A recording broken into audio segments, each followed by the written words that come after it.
Colonel Prasad Purohit जैसे सेना के अधिकारी उनको फंसाया। ऐसे 17 लोगों को फंसाया गया और बाद में 17 वर्षों के छानबीन के बाद अदालत कहती कि इनके खिलाफ कोई केस ही नहीं।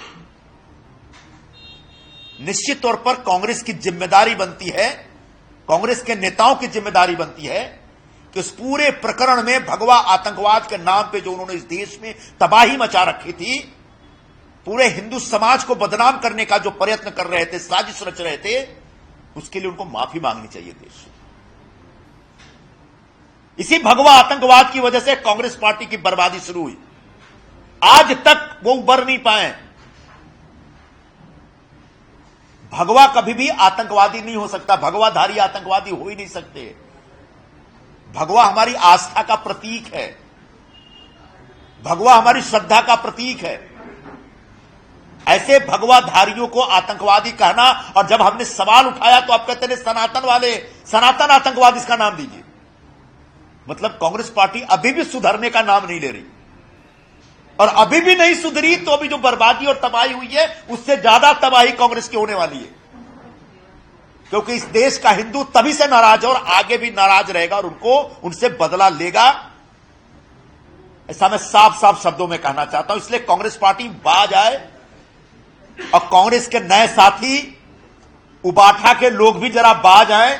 कांग्रेस की हां में हां मिलाने से मैं समझ सकता हूं उबाठा की मजबूरी, उनको मुस्लिम वोट चाहिए, लेकिन मुस्लिम वोट रचनात्मक तरीके से लिए जा सकते हैं। मुस्लिम वोटों के लिए हिंदुओं को गाली देना आवश्यक नहीं है। पूरे हिंदू धर्म, हिंदू समाज को बदनाम करके अगर मुस्लिम वोट लेना चाहते हैं तो हिंदू भी यूनाइटेड हो रहा है, हिंदू सजग हो गया है, और वो हिंदू आपके षड्यंत्र को स्वीकार नहीं करेगा, उसको नाकाम करके रहेगा।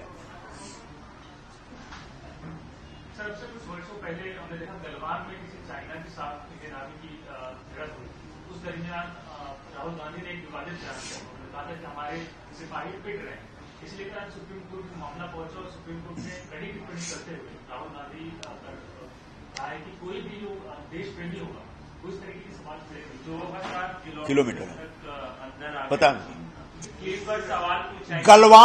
गलवान में जब भारतीय और चीनी सैनिकों के बीच झड़प हुई थी, उसमें हमारे कुछ सैनिक शहीद हो गए थे, तब इस विषय को लेकर पूरे देश में बहुत रोष था, शोक का वातावरण था। हम अपने शहीद सैनिकों के साथ थे। तब मुझे याद है राहुल गांधी निकल के आए और उन्होंने कहा कि चीन ने हमारा 2000 स्क्वायर किलोमीटर जमीन पर अवैध तरीके से कब्जा कर लिया है। सैनिक कार्रवाई में भी हम लोग पिटे, हमारे सेना के जवान पिटे, इस प्रकार का बयान उन्होंने दिया था। आज सुप्रीम कोर्ट ने किसी मामले की सुनवाई में राहुल गांधी को डांटा है, उनको ताकीद की है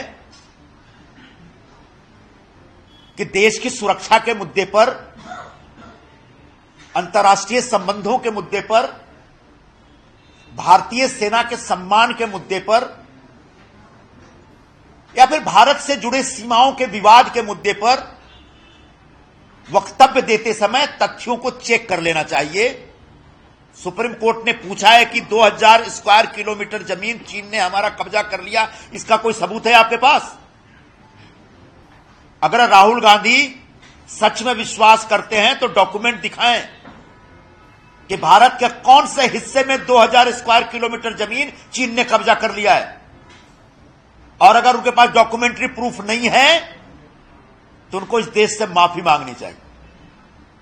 भारतीय सेना के जवानों के बारे में भी जिस प्रकार की उन्होंने टिप्पणी की वो निंदनीय है, उससे सेना का मनोबल टूटता है।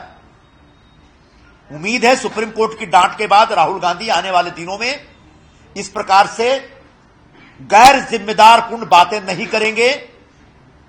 हालांकि आजकल वो लीडर अपोजिशन है, विरोधी पक्ष के नेता हैं, उनसे और भी ज्यादा गंभीरता की उम्मीद की जाती है। लेकिन जिस तरह की भाषा, जिस तरह के लहजा का इस्तेमाल वो पार्लियामेंट में या पार्लियामेंट के बाहर करते हैं, वो किसी नेता प्रतिपक्ष को शोभा नहीं देता। हमें सार्वजनिक जीवन में एक पब्लिक डिकोरम होता है, उसको मेंटेन करना चाहिए।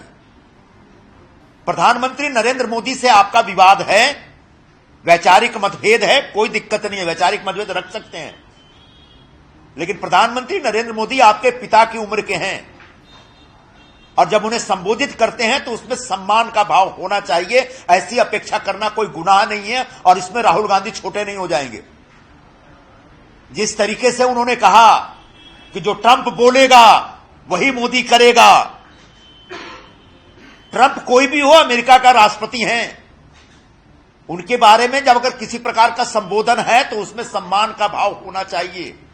प्रधानमंत्री मोदी के बारे में भी सम्मान का भाव होना चाहिए। कम से कम लीडर ऑफ ऑपोजिशन से ऐसी अपेक्षा की जाती है, क्योंकि आप स्वयं एक संवैधानिक पद पर बैठे हुए, आपको कहीं ना कहीं जिम्मेदारी पूर्वक, गंभीरता से और सम्मान पूर्वक बात करनी चाहिए। और कुछ है? चलो बहुत हो गया, ऑलमोस्ट 1 घंटा तो हो ही गया।